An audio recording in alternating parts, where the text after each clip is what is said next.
செழிப்பான சிந்தாளம் இராச்சியத்தில் மன்னன் தர்மேந்திரான் செல்வம் மற்றும் அதிகாரத்தை விட நல்லொழுக்கங்களை மதிப்பிடுவதில் பெயர் பெற்றவர்.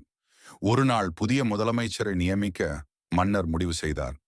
முடிவெடுப்பதற்கு முன் அர்ஜுன் மற்றும் வீரன் ஆகிய இரு உயர்தர வேட்பாளர்களை அவர் வரவழைத்து அவர்களின் குணங்களை சோதிக்க முடிவு செய்தார். அர்ஜுன் புத்திசாலியாகவும் அறிவாளியாகவும் இருந்தார். ஆனால் அவர் ஆணவம் கொண்டவராக இருந்தார். அவரது வார்த்தைகள் உண்மையாக இருந்தாலும் கூர்மையாக இருந்தன.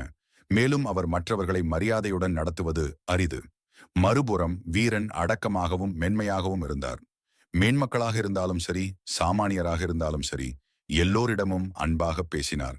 அவர்களின் கூற்றை எப்போதும் கேட்க தயாராக இருந்தார். மன்னன் அவர்களின் குணாதிசயங்களை சோதிக்க விரும்பி இரு வேட்பாளர்களையும் தொலைதூர கிராமத்திற்கு சென்று மக்கள் எதிர்கொள்ளும் பிரச்சனைகளை அறிந்து கொள்ளுமாறு கேட்டுக்கொண்டார். அர்ஜுன் கிராமத்திற்கு சென்று பிரச்சனைகளை விரைவாக குறிப்பிட்டார். ஆனால் அவரது ஆணவமான நடத்தை மற்றும் முரட்டுத்தனமான வார்த்தைகள் கிராமவாசிகளை சங்கடப்படுத்தியது. மன்னரிடம் அவர் வழங்க இருந்த அறிக்கை துல்லியமாக இருந்த போதிலும் கிராமவாசிகளுக்கும் அவருக்கும் எந்த தொடர்பும் இல்லை. இருப்பினும் வீரன் கிராம மக்களுடன் பேசி நேரத்தை செலவிட்டார். அவரது மரியாதைக்குரிய நடத்தையும் அன்பான வார்த்தைகளாலும் ஈர்க்கப்பட்டனர். அவர்களின் கவலைகளை வெளிப்படையாக பகிர்ந்து கொள்ள ஊக்குவித்தது.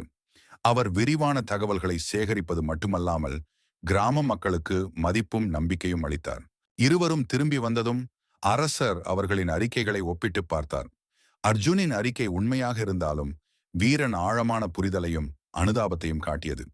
மன்னன் இருவரையும் பார்த்து, பணிவுடையன் இன்சொலன் ஆதல் ஒருவர்க்கு அணியல்ல மற்ற பிற அறிவும் திறமையும் போற்றத்தக்கது. ஆனால் அவை பணிவும் இனிய சொற்களும் இல்லாமல் முழுமையடையாது. அவையே ஒரு மனிதனின் உண்மையான ஆபரணங்களாகும். அடக்கமான பண்பும் இனிமையாக பேசும் இயல்பும் தவிர ஒருவருக்கு சிறந்த அணிகலன் வேறு எதுவும் இருக்க முடியாது என்று கூறினார். வீரன் முதல்வராக நியமிக்கப்பட்டார். அவரது வழிகாட்டுதலின் கீழ் ராஜ்யம் தழைத்தோங்கியது. அவருடைய ஞானத்தால் மட்டுமல்ல, மரியாதை மற்றும் நல்லிணக்கத்தின் காரணமாக அவரது நடத்தை மற்றவர்களிடம் ஈர்க்கப்பட்டது.